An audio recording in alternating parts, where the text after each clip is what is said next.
we are in the lighthouse, or a lighthouse. Quite simply named because it's the lowest room in the building. Mary King's Close Axe Peak is 12 stories tall, and right now, of course, we're down on the ground floor level as well. Calling it a low house is surprisingly apt. The lowest of the low, the poorest of the poor would commonly be living down here. In a lighthouse the size of the full room, for example, you'd be looking at between 12 to 16 people to be crammed in such a place. This is by far one of the most densely populated portions of the city. With that being said, of course, naturally I am going to make it a little bit more cramped than it already is. If you cast your eyes upwards, you'll find a lovely arched ceiling. That is sadly not the original.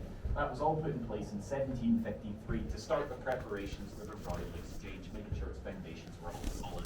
As a general rule of thumb for yourselves, the ceilings, or the original ones, would be no higher than the doorways. So any particularly tall individuals would not be able to stand up straight. What I've got above myself right now is, if anything, a little bit too generous. I'm sure you can imagine, however. A room this size, a ceiling this high, and 16 people barely washing, the smell alone is going to be pretty atrocious. Their body odour, however, is only but a fraction of the problem. Natural sunlight had no hopes of making it this low into the close, so you need to have your cruisy lamps burning around the clock. If you're in a wealthier household, it might be sweet-smelling things that you burn, beeswax candles and the like. But down here in the lighthouses, realistically, it's either going to be fish or generous translation as well. Anyway, 36,000 people currently live in Edinburgh. 36,000 people have currently had this bucket in their household all day. At the strike of 10, it's all ended up out in the streets. That meant that people's waste would quickly add up to about the depth of your ankles before it then starts to flow down the closes and make its way into the North Loch. As I'm sure you've all noticed, the North Loch simply isn't there anymore. Princess Street Gardens are there in its place. But on the plus side, you now know why those gardens are always so lush and green all year round. Very well fertilized, if nothing else. Life in the lighthouse is truly quite unpleasant. We're best getting off the ground floor level itself and onto a bit more upmarket of a close. Feel free to file towards the steward's close door. Remind your heads if you're still Mary Stuart's. Getting Stuart's close as Mary Stuart, after all. I would love to tell you that it was a pleasant visit for Mary. She was down here, but she was under house arrest at this point. It was called right in the middle of the chain of events that lead to her adventure in Cowgate by her cousin, Elizabeth. I do invite everybody to have a little read of the plaque, of course, though the oxidization of the copper and the indirect light isn't exactly doing the legibility any favours. Just to let you know, however, the original is still up on the city chambers building, so you can easily grab it after the tour. But if you're much like myself, you work better with pictures, then do not worry, I have a solution. You head through into the gallery. Makes it a little easier.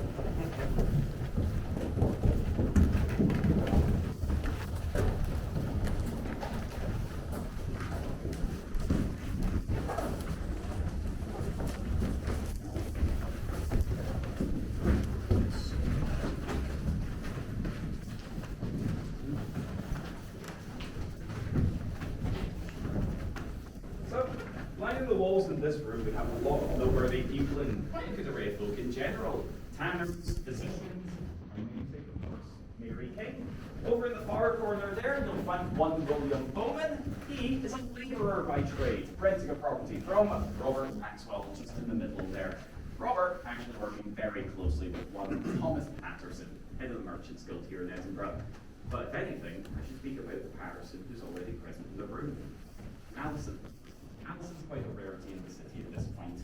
Women were owning property throughout it, don't get me wrong, but it was rare for them to be owning multiple properties and renting out the additional ones under their own names. Landladies are just quite far from common at this point. Something rarer still, however, lies opposite. Mary King herself. What a lovely introduction. I tried. Thank you. Welcome to the Real of Mary King's Close. Probably best if you get I know the you'd sign like to off, spend so time we'll on save the it close for itself, but I promise we save the best till last. You're probably wondering why the close is named after myself. Well, the closes were named after prominent people who had influence on their close, or businesses and activities held on the close.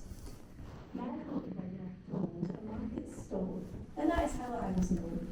I was a seamstress who owned a stall, or laid forebooth in Scots, where I sold clothes and clothes.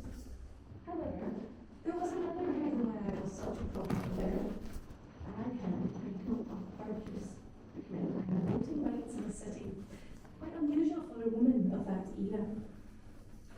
representative in council meetings for my close, and I was known once or twice to take men to court who owed me money and had outstanding payments. You would not cross Mary King.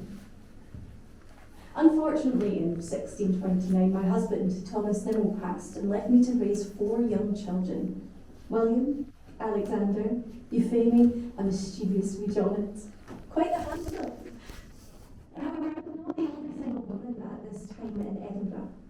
On Mary King's Close alone, 45% of the properties had a woman at the head of the household. We were the breadwinners, and we rented property in our own names. You could say the women in Edinburgh are cut from the same cloth. I lived here on this close until my death in 1645. And I did mention that the close wasn't named after me until 1694, 49 years after my death. I did not believe I had anything outstanding. I was a businesswoman, a mother, a friend, an active member of my community, and a neighbour.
Home.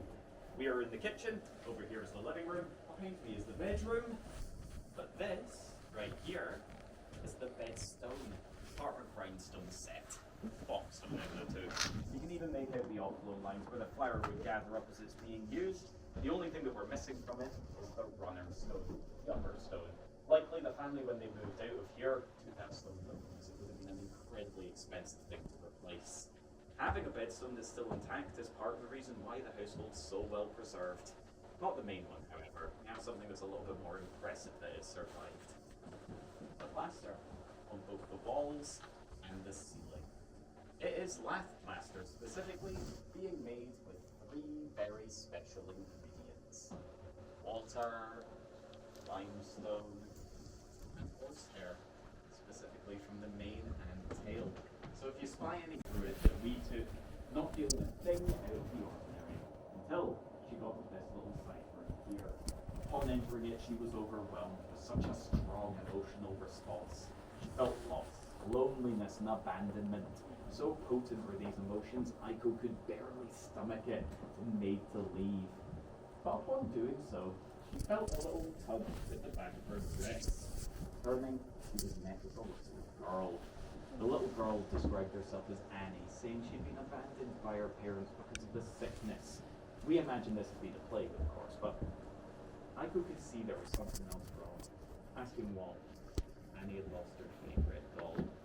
Aiko offered her sympathies, saying, "I haven't seen your doll, but if you stay right here, I can go and get you a new one." And at that, Aiko ran for the nearest souvenir shop. When she was up there, she purchased a tartan Barbie doll, brought that back down to the site and laid it down in the middle of the room I'm currently standing in. Upon doing so, all those negative emotions that Aiko felt initially dissipated. And at that, Annie was finally at peace. We do have the records to show the family that lived here lost their daughter to the plague in 1658. The plague would have been declared over for some 11 years at this but still be present in the site. Nowhere near as bad as it was, however. Over the past 2 decades of, well, us telling Annie's story, it has become quite popular amongst the guests, and people have been wanting to leave Annie more. But anyway, those of you who had a look in or went into Annie's room would have noticed a distinct lack of a cartoon Barbie doll. I would want to tell you that we have the doll upstairs so it doesn't risk getting damaged or stolen. It was exactly that, however. Stolen from the site back in 2019. Evidently by a guest who's never seen a horror film. Take 2 right turns. Feel free to put your back on if you like them.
Cast your minds back. When I was speaking about Stuart's Close initially, I said there would be the opportunity to look down onto it a little bit later on. Quite fortunately, that's where we currently are. If you look down through this glass vault, you're not only going to be able to look down onto Stuart's Close directly, but it'll also give you a good indication of how different the ground floor level can be in the building. The newest and oldest. The oldest and by the guard present along the hall, the also runs to the garden loo. You'll notice flooring is a little bit different up here. Because that little arch taken on this 18th barrier marks the end of the Royal Exchange, as it was in 1761. That meant that all of this is not part of the original building. It's all part of the West Wing expansion, built in 1889. At this point, Edinburgh was still expanding, absorbing smaller settlements, much like the other large cities in the UK have done. The council needed to ensure their operation could accommodate the city's growth, as it was now beyond the Royal Exchange and now being the city chambers, the town hall of Edinburgh. There was one problem, however, with building all of this. There was still someone living here. The Chesneys, the last family to live there on Mary King's Close. Of course, the council didn't give them much of a choice. They were being bought out of their home. It was only a matter of time until the Chesneys were coerced into accepting the council's offer. They waited until the very last minute to do so, but even then, that didn't end their relationship with the Close. They maintained a workshop just up the street there, right the way up until 1903. A workshop we'll be visiting just in a few minutes. I will invite everybody at this point, however, to gather up and have a good look inside the Chesney household. Though, do me a favour, please don't go inside for one valid reason.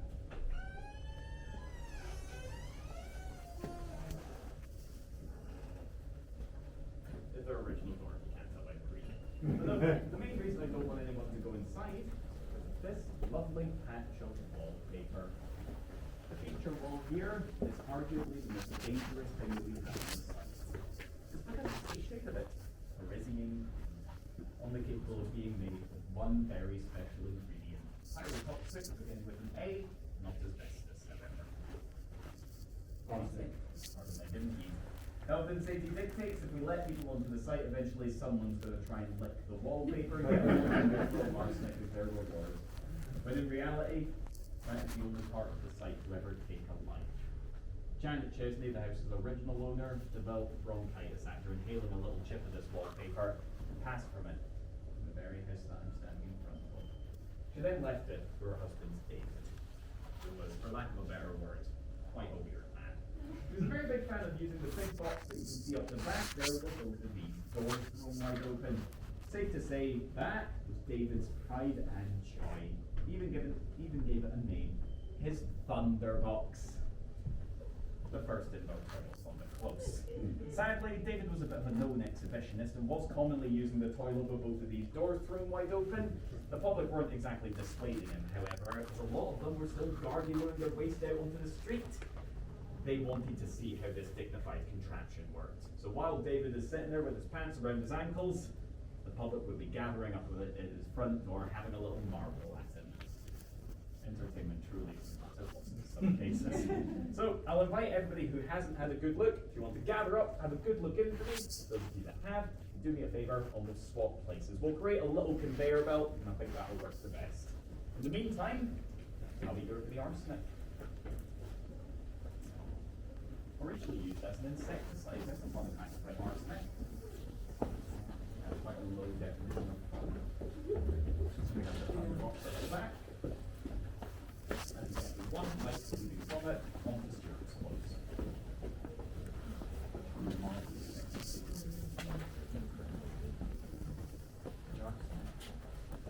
And the Thunderbox.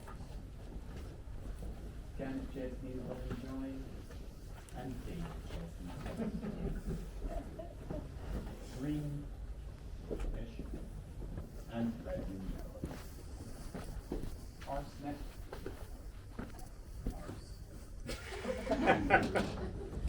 I've now run out of funny things to say, Simon. I'm so very sorry. Up here, the Thunderbox is up the back. They're still used in certain parts of the world. I believe Australians are now pets. Thunderbox. That's a fun fact. There we go. So, understanding that we've now viewed a questionable and certainly questionably used Victorian invention, I put it to you. We're going to be sampling a third one personally, but for that, I need a volunteer. So, do we have anyone feeling brave? We never do. Do we have anyone who wants to volunteer someone that they're with? Because that's funnier. I'll volunteer. I don't know what we're doing. Oh, fantastic. Is it the two of you? Yep. Fantastic. I'll make her do it too, yeah. Oh, absolutely. All right. We'll find out. The most chipper and cheerful I've ever had someone with me volunteer. Oh, fair enough. I didn't think we knew. Just remember. I was going to say, please don't drop your butter. No. That would be several health and safety violations. All you need to worry about is that big white box and the bright flash of lights. Okay. Super close to time. Everybody's favorite. There we go. Big white box. 3, 2, 1. Mary King. And nipping into the workshop just behind yourselves. Mind your heads on the way in and say hello to Andrew. He's lovely. For yourself. What, you'll be champ up there.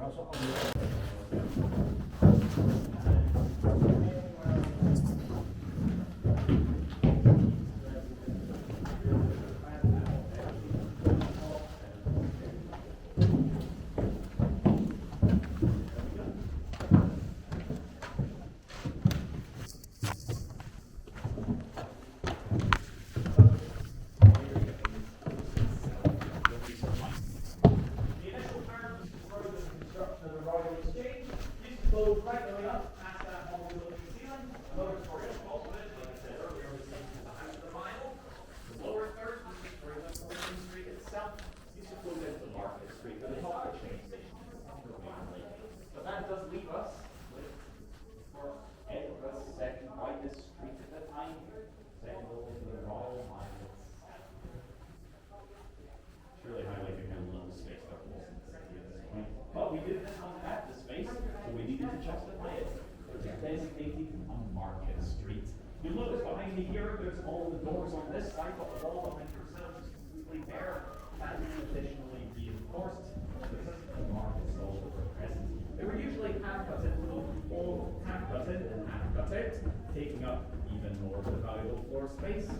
But just behind me here, you may be able to recognize the great family home. Which of course then poses the question, if they get listens on the floor, fair question, however, if no upstairs neighbors get in, you You'll notice the difference in the brickwork up here. That is their front door. So that little indentation, actually removed, and they did it right where I'm standing here, between a firm pipe wooden staircase. A narrow spiral leading staircase bolting onto the outside wall, spiraling all 12 stories up. That already these really work in kind of health and safety, so they have no form of handrails. You'll see the little Wisdom also wanted to maintain them. Over their lifespan, they would gradually start peeling away from the walls they were attached to, which of course then makes arguably an incredibly treacherous station. Because the tourist households were either sandwiching the building, living down the bottom, ankle deep in garden lives, or right the way up at the top, with quite a big trouble. Like I told you in quarantine, beers and nails are a cornerstone of the tourist households' lives. So I now ask the question, have you ever nicked a couple of pints and climbed up 12 flights of spiral staircase? Sadly, it was quite common at this time for folk to end up falling to their death, but the only thing that's breaking their falls is our below. That links me to one of the very first things I told you. Told you that I wasn't able to 24 for a very valid reason. Robert Ferguson fell from a turnpike staircase 24 years old. I told you he was 252, but he's actually 275. That birthday was a little over 3 weeks ago at this point. Now that I've corrected myself, I can say her name. Not real Mary King's Close. I'm glad I messed up that today, but apart from that. The real Mary King's Close. Named the subject because we pride ourselves in telling her real stories of the real people that actually live here. The people, the dates, the places, all just happen to the site here. The only thing that I can tell you is that my name is David, 26, and so I completed 2 years ago. So with that being said, of course, the tourism point. Well, a little bit to say there, but I think for fair saying that the white thing from the place itself brings a bit of a nicer atmosphere than doing in a gift shop. Sure, you follow along here with that one. With that being said, prepare to follow me on the last little time. I'll take you back upstairs, finish everything up, and then I'm sure that everybody's ready.